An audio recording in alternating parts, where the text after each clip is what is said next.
How to use Mastercard Gift Card on Steam. Hello and welcome back to our channel. In this video presentation, I'll demonstrate how to utilize a Mastercard gift card on Steam. It's a straightforward process, so follow along closely.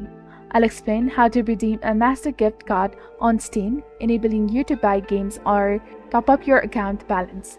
It's essential to note that not all the Master gift cards are compatible with the Steam or other digital retailers. To determine if your specific gift card is accepted, simply proceed to check out and input the details like your card number, expiration date, and security code. I'll guide you through the entire process in the video, ensuring that you can replicate it seamlessly.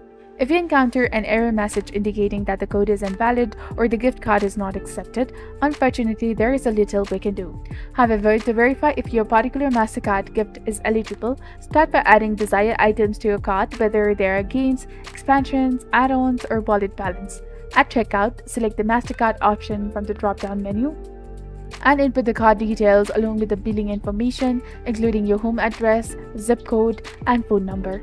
By following the steps, you can determine if the issued Mastercard gift card is valid. And remember, not all the Mastercard gift cards may be accepted, but this method allows you to check. And I hope this tutorial on using a Mastercard gift card on Steam has been helpful. If you found this video beneficial, please like, share, and subscribe for more useful tips and tutorials. Thank you for your viewership and support. See you in the next one.